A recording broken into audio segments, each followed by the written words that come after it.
Olá, companheiros do Núcleo de Estudos Espíritas Chico Xavier no Anil, aqui no Rio de Janeiro, e demais companheiros que venham a assistir essa nossa conversa.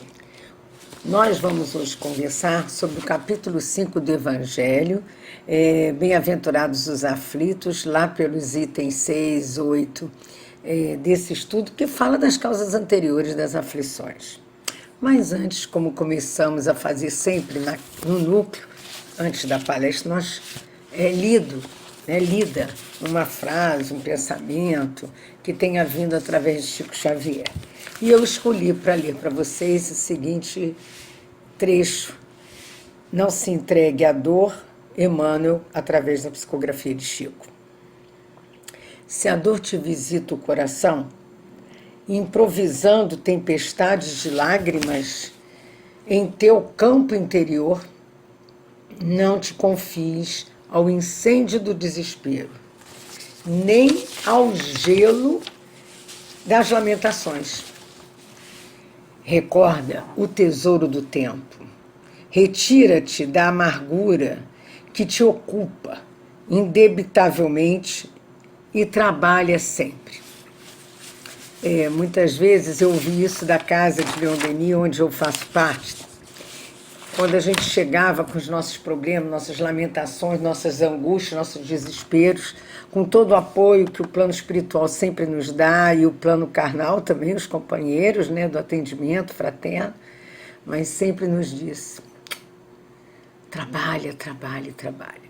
E esse trabalho é um trabalho interior, é o trabalho com o próximo, é o trabalho das nossas ideias, é o trabalho dos sentimentos, é o trabalho das nossas dificuldades, é o trabalho numa obra social, enfim.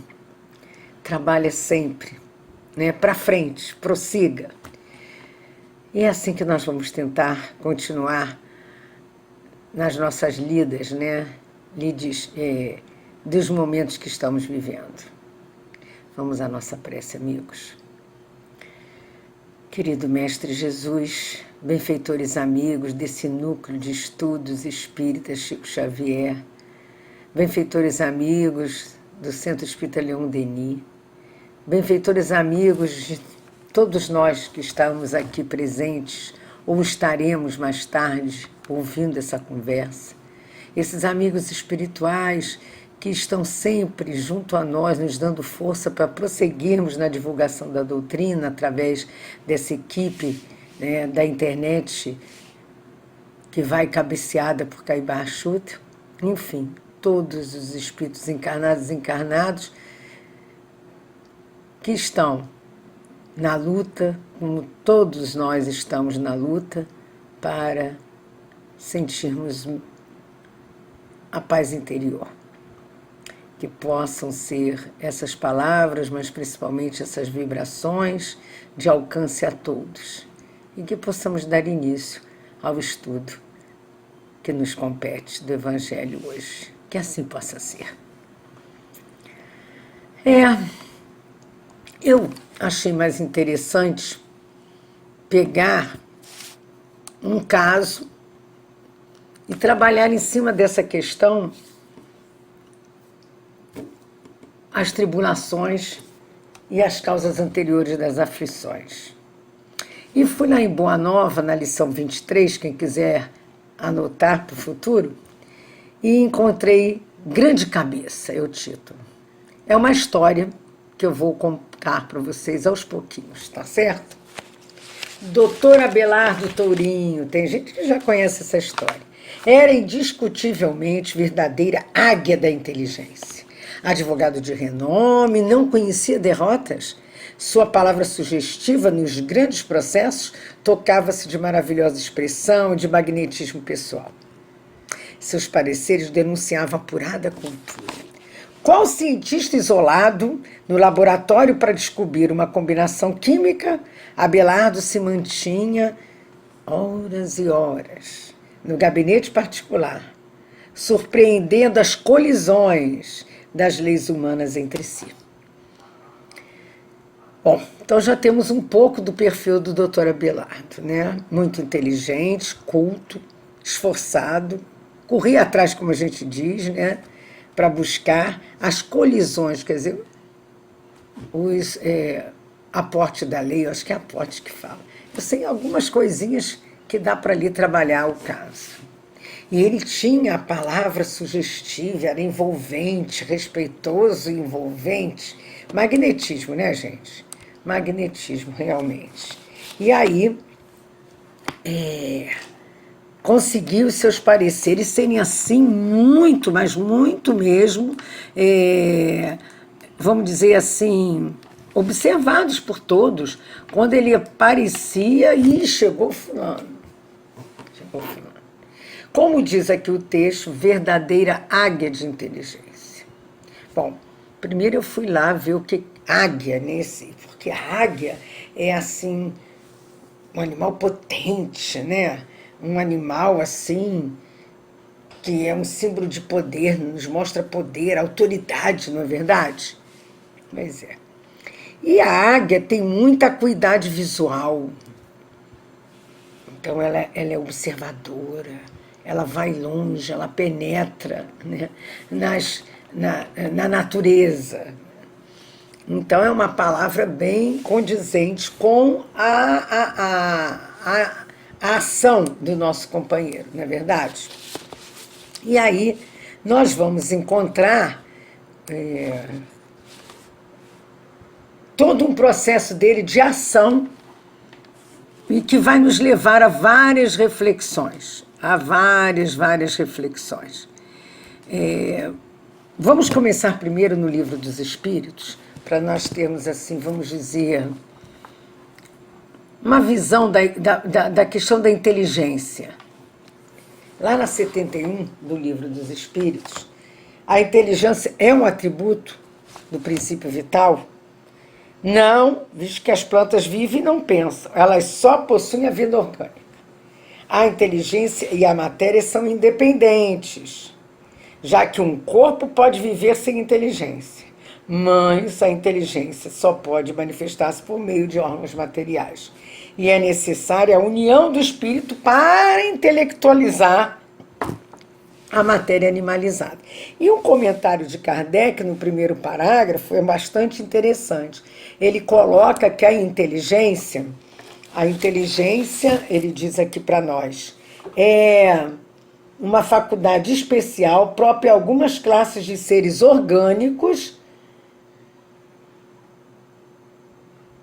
e que lhes dá com o pensamento a vontade de agir, a consciência da sua existência e da sua individualidade, assim como os meios, olha só, de estabelecer relações com o mundo exterior e de prover as suas necessidades. Então, a inteligência nos dá toda essa possibilidade.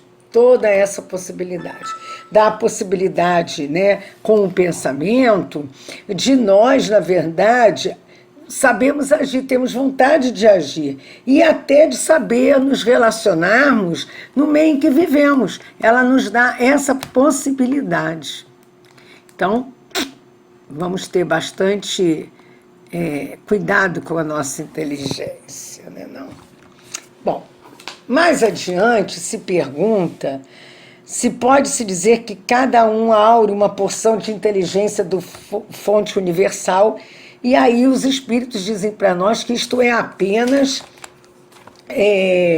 uma comparação, mas não é exata, porque a inteligência é uma faculdade peculiar a cada ser e constitui a sua individualidade moral.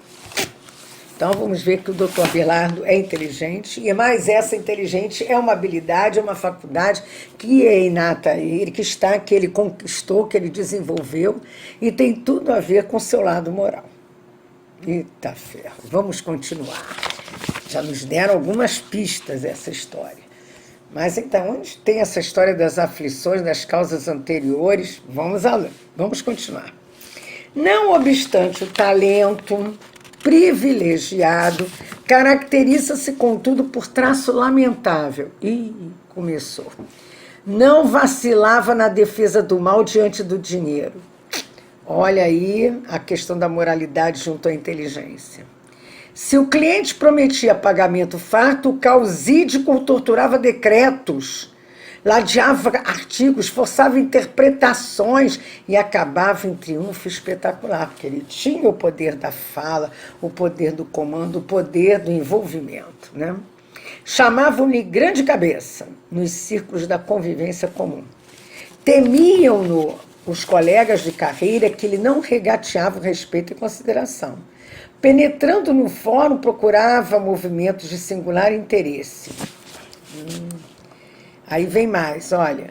Retraíam-se os companheiros enquanto os serventuários se atropelavam a fim de atendê-lo no que ele desejasse. O doutor Abelardo era requisitado a serviços inadiáveis em razão da nomeada fulgurante, devia ser ouvido antes dos outros. Então, diante, na verdade, dele ser uma figura muito conhecida, uma figura assim bem assertiva nos seus processos, antes de qualquer coisa que alguém tinha alguma dúvida, procura o doutor Abelardo. O doutor Abelardo é o grande cabeça. Ele vai saber dar um jeito, mostrar um caminho. E aí a gente lembra da palavra dos talentos. Mas a parábola dos talentos nos mostra, se nós formos lá no Evangelho, né, nos mostra questões interessantes que eu não pude deixar de ver, tá? Porque ela nos mostra que o Senhor, quando Ele nos deu talento, quando ele dizem, Senhor nos deu talento, não é que ele deu para uns e não deu para outros. Nós temos que aprender, não se pode servir a Deus e a mamão, nós temos que escolher, nós temos livre-arbítrio. Na verdade, quando Jesus dizem, Jesus deu, Deus deu. Temos que ver que Deus deu no sentido de Deus confiou. Isso é bastante interessante que eu ouvi uma vez. Então, quando está lá, vamos lá olhar um pouquinho, eu não vou ler a parábola dos talentos, todos nós sabemos, mas às vezes é bom reler algumas coisas, porque tem algumas palavras que só com o tempo a gente se toca. O Senhor age como um homem que, tendo que fazer uma longa viagem, lhe entrega os seus bens, quer dizer, Deus confia nos servidores, porque ele entrega e vai lá cuidar da viagem dele. A um ele deu, quer dizer, ele deu foi oportunidade, ele deu chance para um com 5 talentos, para outro com 2 e no outro ele deu 1. Por quê? Está aqui, segundo a capacidade diferente de cada um. Quer dizer, não é que ele deu um para o outro porque não gostou do outro, porque tinha alguma coisa com o outro. Ele deu porque ele deu de acordo com a capacidade de cada um. Então, tem a ver com oportunidades, tem a ver com trabalho, tem a ver com a fidelidade, tem a ver com a confiança. Então, quando diz aqui que ele tem o talento privilegiado, não é que ele foi privilegiado, premiado por Deus com aquele talento. Ele tem essa conquista. Ele teve essa oportunidade de saber usar essa conquista, né? Está tendo essa oportunidade de saber usar. E aí vamos ver como ele usou. Muita vez foi convidado a atuar em posição destacada nas esferas políticas, administrativas. Entretanto, ele se esquivava, maneiroso, que representava as singelas gratificações de um deputado em confronto com os honorários que lhe cabiam. Verdadeiras bacatelas. Seus clientes encoxáveis eram sempre numerosos, quer dizer, eram pessoas com dinheiro. Sua banca era frequentada por avarentos transformados em sanguessugas do povo. Olha a clientela dele. Por negociantes inescrupulosos ou por criminosos da vida econômica, detentores de importante ficha bancária. Vamos ver o que ele fez com talento, né? Ele nunca foi visto lutando por causa humilde. defendendo os fracos contra os poderosos, amparando infortunados contra os favorecidos da sorte, não. Afirmavam não se interessar nessas questões pequenas. Grande cabeça, asseveravam todos os conhecidos, sem restrições. Grande cabeça. Ele sabe lidar com as coisas. E aí nós ficamos a nos perguntar, né? Como está aqui no Evangelho, no capítulo 5, nos bem-aventurados os aflitos, mas voltando um pouquinho atrás, no item 4. Nosso item hoje é o 8. Causas atuais das aflições. As vicissitudes da vida são de duas espécies, ou se preferirem, tem duas fontes bem diferentes que é necessário distinguir, porquanto umas têm uma causa na vida presente, outros fora desta vida. Buscando-se a origem dos males terrenos, reconheceremos que muitos deles são a consequência natural do caráter e do comportamento daqueles que os sofrem. Quantos homens caem por sua própria culpa? Quantos são vítimas de sua própria imprevidência, de seu orgulho e de sua ambição? Quer dizer, o Evangelho nos alerta e a lei na consciência também nos alerta. É que a gente fica meio surdinho, né? Quando a ambição, quando o orgulho, quando a vaidade, quando aquilo que nós temos ainda que melhorar fala mais alto dentro de nós. Muito mais alto. E aí vamos continuar. Né? Continuar aqui para ver onde isso vai parar.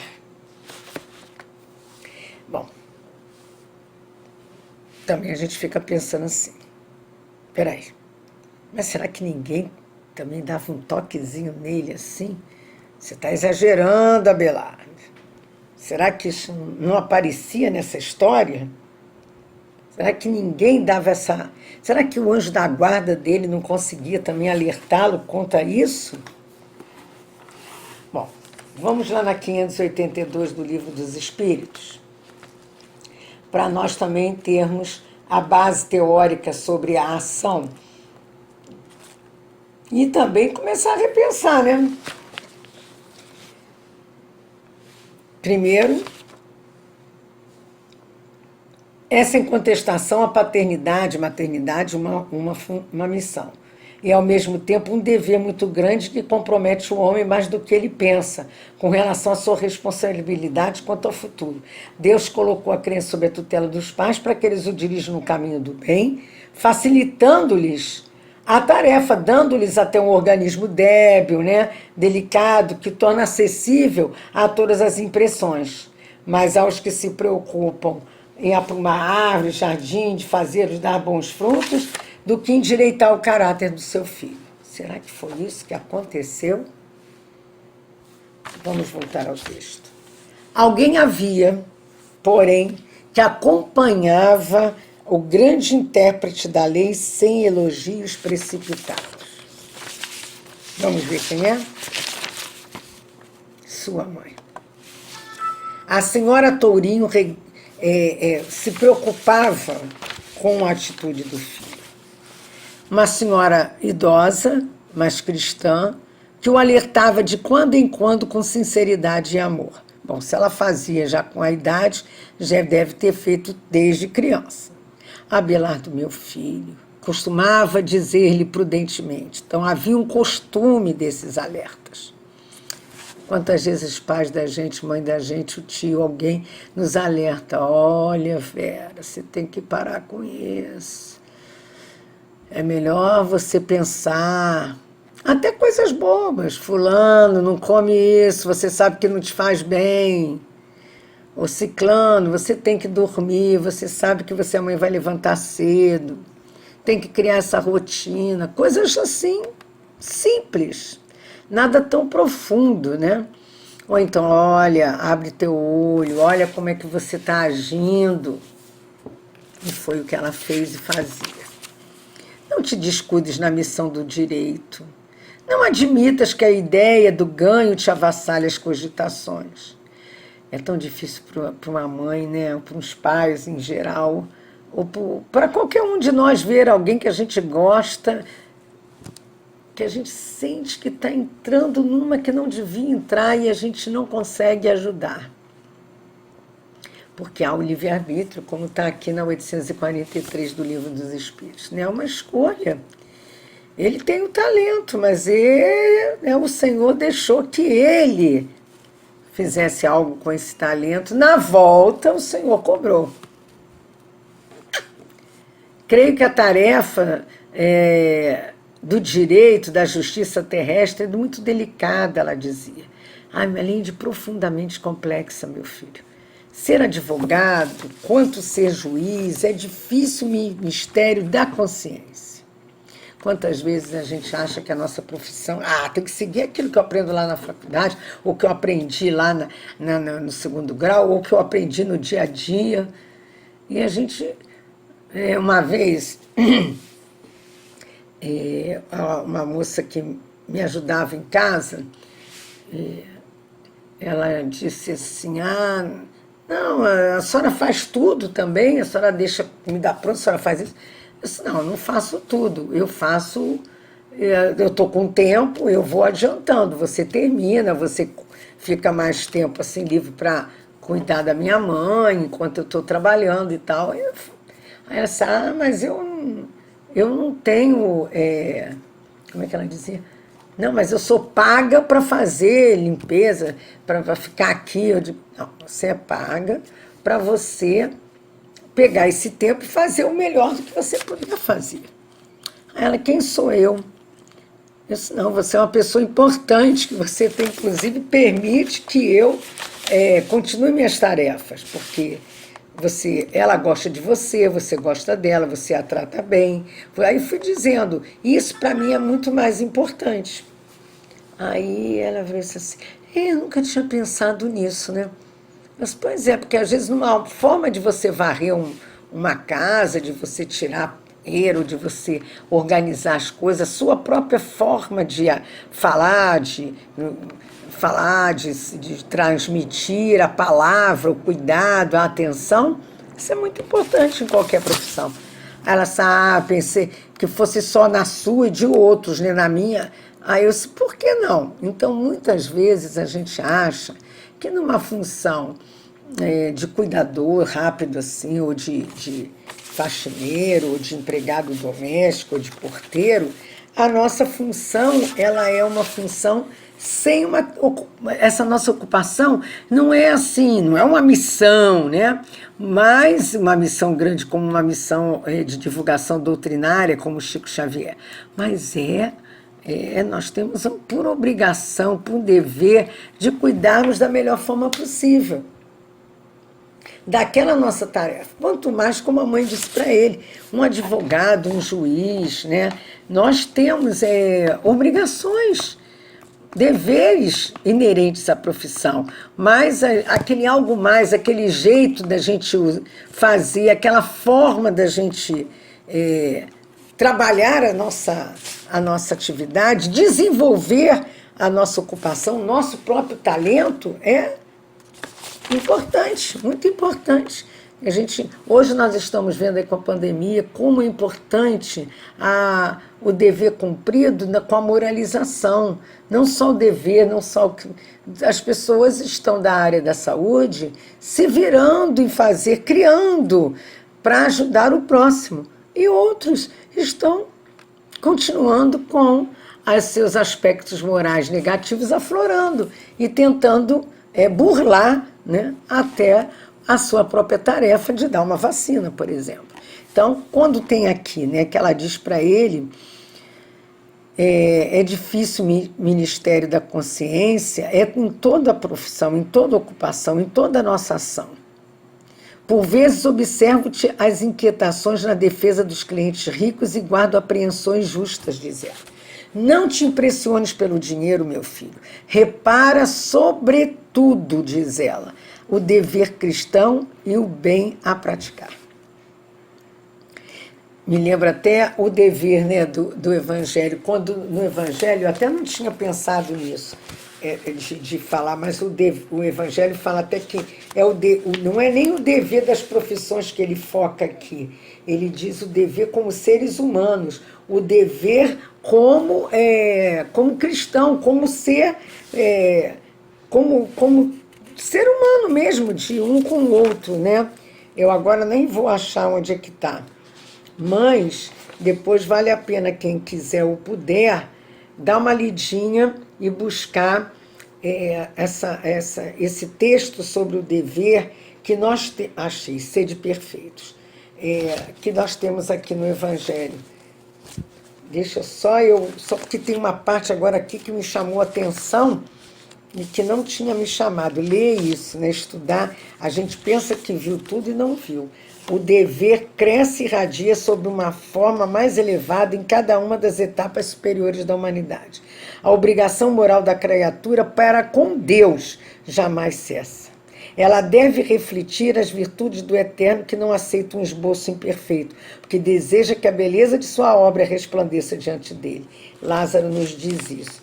Mas existe o dever do coração, quando fielmente observado, eleva o homem. Mas como determinar esse dever? Onde começa? Onde termina? O dever começa precisamente no ponto em que ameaçais a felicidade ou a tranquilidade do vosso próximo. Quer dizer, ele ajudava os ricos, mas em prol de outros que ele acabava não defendendo e que tinham seus direitos. Então, o problema é esse, é ter o seu direito também, né? E aqui tem uma outra questão também, que o dever são essas boas realizações, né? Uma obrigação moral diante de si mesmo, em primeiro lugar, e depois dos outros. É lei da vida, ele se encontra nos mínimos detalhes e também nos atos mais elevados. Então, é interessante quando ela diz isso aqui. Sinto falta dos humildes em derredor de teu nome.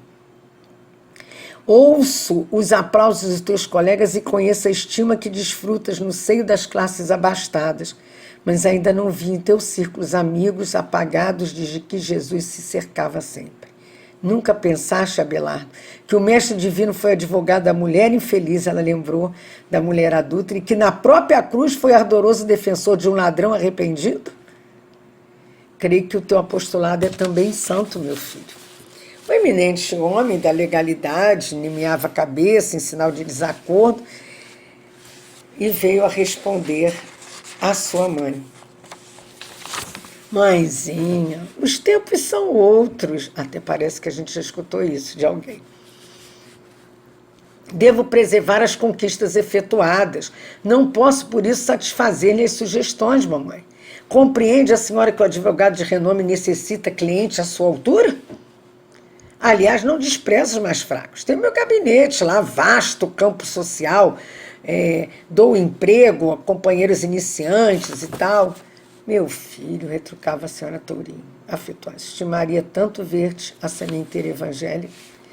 Aí o advogado interceptava as falas dela, não deixava ela terminar. A senhora, porém, necessita compreender que não sou ministro religioso.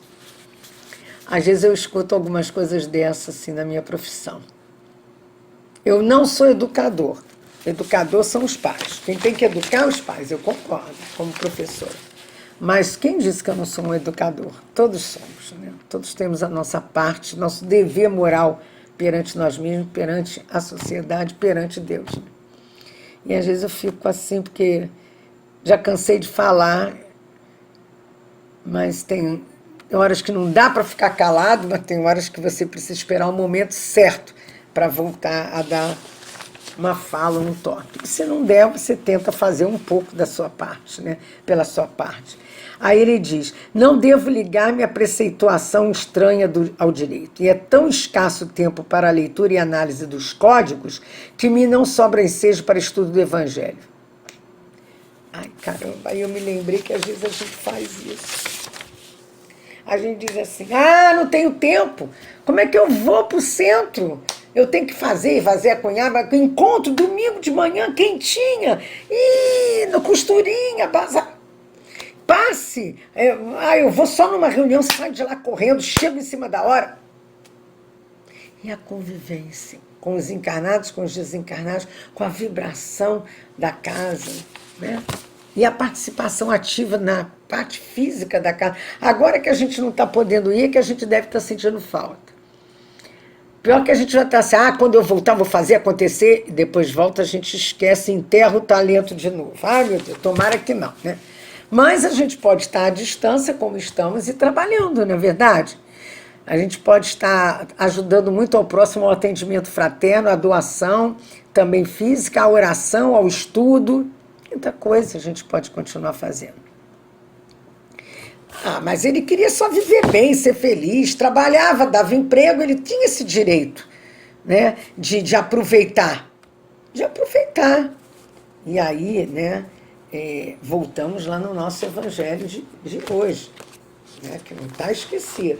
Vocês vão ver como não está esquecido.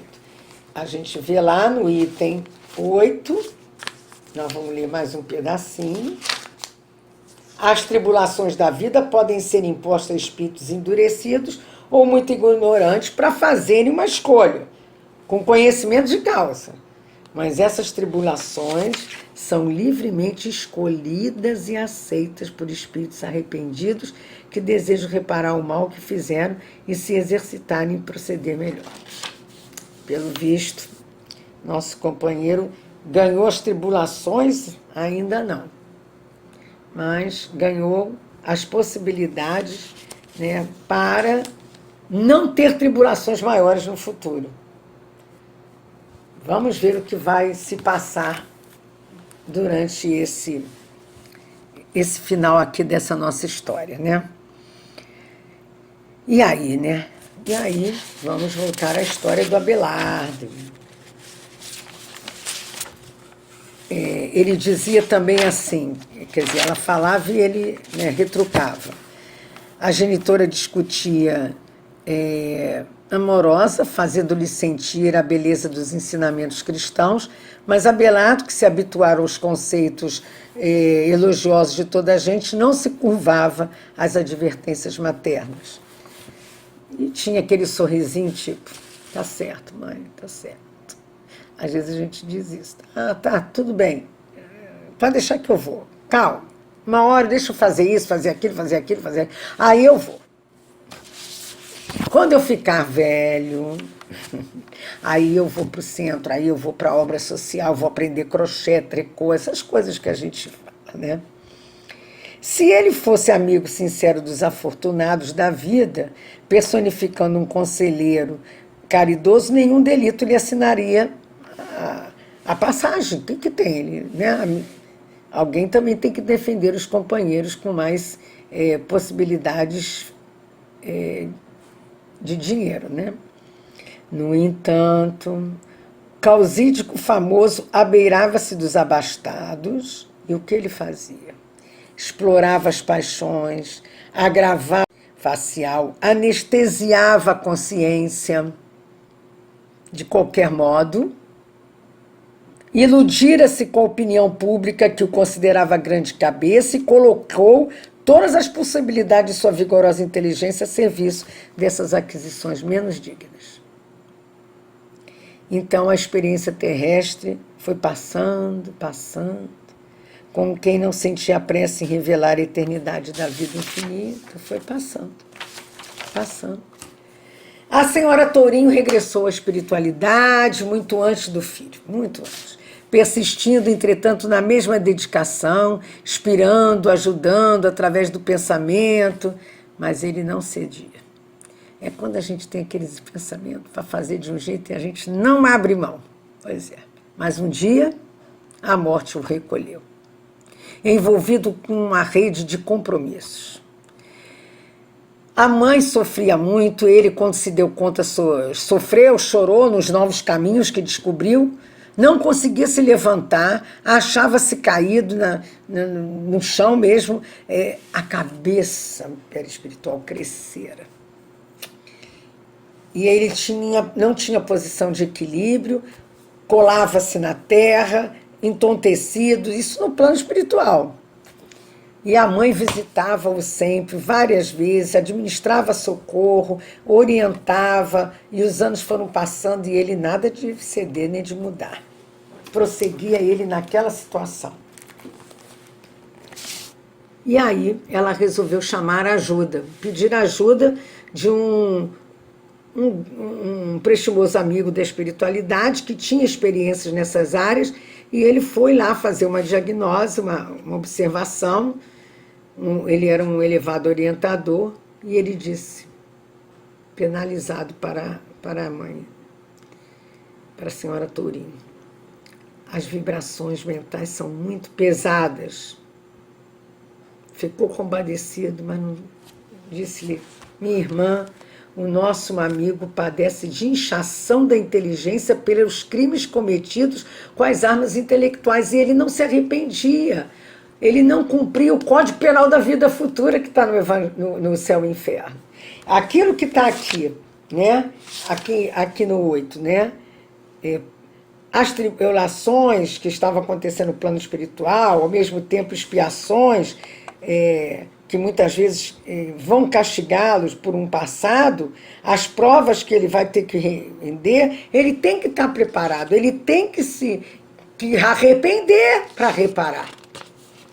E aí, e nada, o tempo passava e nada, os sofrimentos ali não estavam, ao invés dele se alertar, ele se revoltava. E aí o que acontece? Ela diz: e aí? Aí ele diz: seus órgãos da ideia foram atacados pela hipertrofia do amor próprio. Ao que vejo, a única medida capaz de lhe apressar a cura é o retorno ao campo terreno. E aí a gente vê aqui no Evangelho, né? O homem nem sempre é punido ou completamente punido na sua existência presente, mas jamais escapa às consequências de suas faltas. A prosperidade daquele que é mau apenas momentânea, e se ele não sofrer hoje as consequências dos males cometidos, sofrerá amanhã, porquanto aquele que sofre está resgatando os erros do seu passado. E aí ele diz, para ele vai ter que reencarnar. A nobre genitora chorou amargurada, mas não havia remédio senão de se conformar depois que disseram para ela: vai ter que reencarnar e com hidrocefalia no corpo terrestre.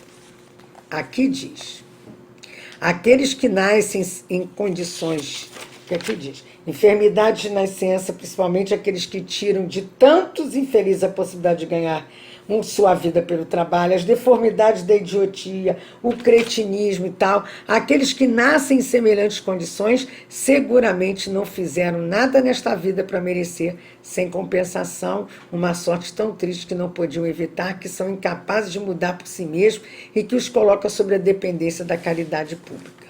Por quê? Pois seres tão desgraçados, enquanto que ao lado, sobre o mesmo tempo, na mesma família, outros que não são, que é o que vai acontecer com ele.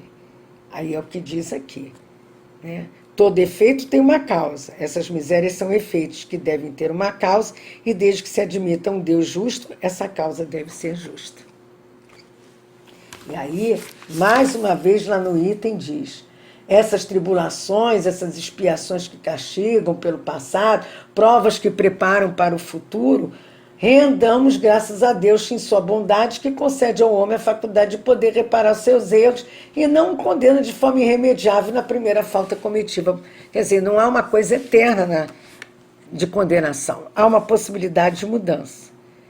E o que aconteceu? Lido no itens 8, né, da noite, do dia de hoje, né? Daí a algum tempo, pela inesgotável bondade do Cristo, Abelardo Tourinho podia ser identificado por alguns amigos espirituais numa desventurada criança do mundo, colada a triste carrinho de rodas, apresentando um crânio terrivelmente disforme para curar os desvarios do grande cabeça. Não esqueçamos também que não é todo mundo que tem hidrocefalia que foi esse caso, mas tem um porquê. Porque, como está no próprio Evangelho, no mesmo capítulo, no item 19, o mal e o remédio. Há males que vêm para o bem. se a gente souber aproveitar, né? Então tem lá, procurai, pois, as consolações para os vossos males no futuro que Deus vos prepara, e a causa desses males no vosso passado. E vós que mais sofreis, considerai-vos os bem-aventurados da terra, se soubermos ter obediência e resignação.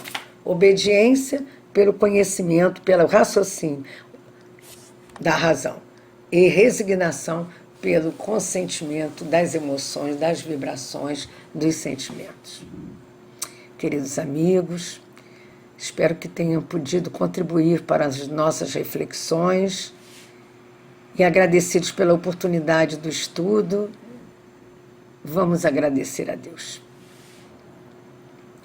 Senhor Jesus, amigo querido, benfeitores amados, continue nos cobrindo e a humanidade de bênçãos, para que se efetue o que for necessário, mas que possamos passar por essas provas, por as expiações, pelos resgates, conscientes da sua justiça, da sua misericórdia e da sua bondade.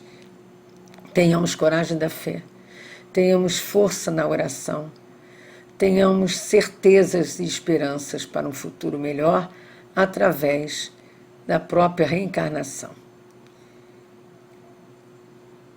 Que nos sintamos abraçados pela espiritualidade amiga. Que assim possa ser. Graças a Deus. Obrigado, amigos. Até mais breve.